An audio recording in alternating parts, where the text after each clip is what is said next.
to this week's show. This week all about Peter Pan and Wendy, the young man who couldn't be bothered riding a bike, and instead he thought he'd get around by flying. Generally, he would turn up at the Darling's household in the beginning of the story, as we're told, earwigging on Mrs. Darling, telling bedtime stories. Usually the window was wide open.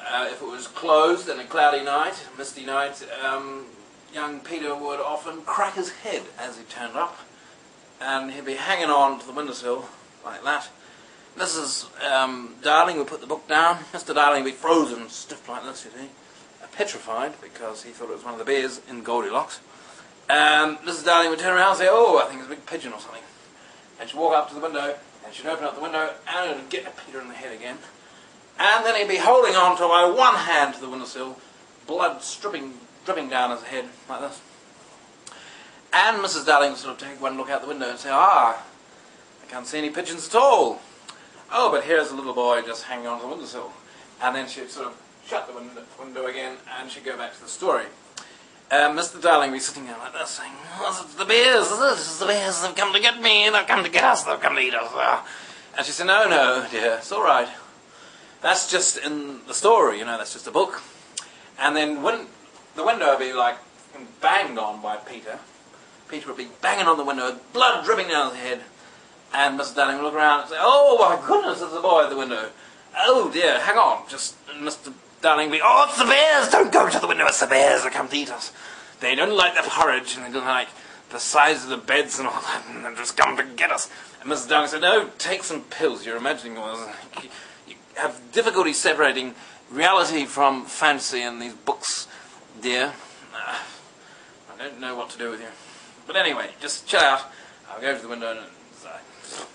And so she'd go to the window, and there'd be young Peter, and she'd, "Oh, I'm sorry about that. Anyway, I'll come in here and I'll get you a nice cup of cocoa. How's that?" You sit next to Mr. Darling. Mr. Darling would be sitting there, "Oh, who's this? This the bear, is it?" And she'd go, "No, it's not the bear. Shut up about the bears." And anyway, she'd get young Peter a cup of cocoa, and he'd be sitting there, and she'd say, "Well, what are you doing earwigging on my bedtime stories, Peter?" And Peter said, "Well, I've been doing it for a while, actually. I kind of like it. You know, Little Pigs, Three Little Pigs last night, wasn't it? Little Red Riding Hood. Now, what is it tonight? I only got here." She'd say, "Well, tonight it's Goldilocks." Fascinating tale. Mr. Darling himself loves it, don't you? And he's like this. And Mrs. Darling said, "Well, anyway, you were flying around, weren't you?" And people say, "Yeah, I was. I like flying. It's my way of getting around. You know, I used to have a bike, but I got too many punctures, so I thought, stuff that. And I took up flying instead." Anyway, listen, if you're not going to keep reading the book, because I think Mr. Darling's quite disturbed, I think I'll be off. I've got to go back. I live in Neverland. And Mrs. Darling will look and say, "Oh, well then off you go." And so he'd get up to the window and he would jump off. And hopefully it would work. Sometimes he'd just sort of down and crack his head on the ground. Other times he would fly. At one particular time, apparently, he lost his shadow somehow in the house. And he came back and said, "Excuse me, I've left something behind." And Mrs. Darling said, "Well, the cup, we didn't say you could take that with you." And he said, No, actually, it was my shadow, I left that behind."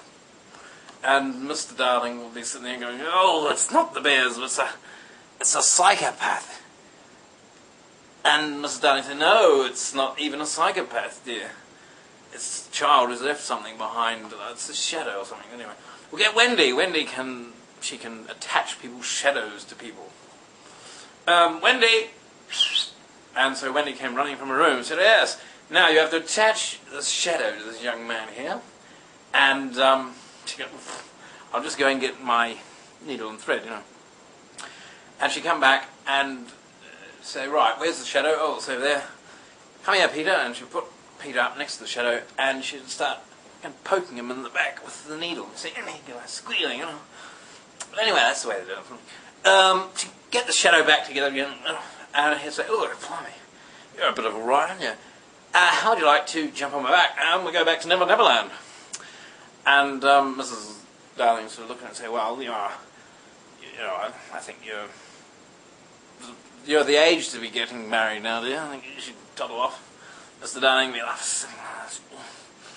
it's Rapunzel, isn't it? It's Rapunzel. I know it's the Prince and Rapunzel, isn't it? And Mrs. Darling saying, oh, just chill out, you don't know what you're talking about. But anyway, Peter and Wendy, they fly off. Woof! Off to Never Never Land. They get to Never Never Land. And there's the lost boys just sort of walking around, banging into things, and generally being lost.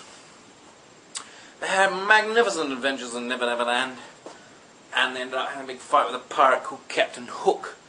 Captain Hook used to work in a butcher shop, and one day he got his hand chopped off, really, and they didn't have another hand, so they got a hook and put it on instead, and it was just a bit of a joke. And he put up with it, really, and then he got a job as a pirate. And anyway, it sort of goes on. I don't know what happens then. They end up fighting Indians and all sorts of things. But I think the most fascinating part of the tale is how it all began. With this drug-induced Mr. Darling, Mrs. Darling, who wanted to get rid of her daughter. A daughter who had the ability to sew shadows onto people, which is a very interesting occupation. Thanks for watching my latest video. Please rate it, even better subscribe. Thanks a lot. I'll see you next week. Bye.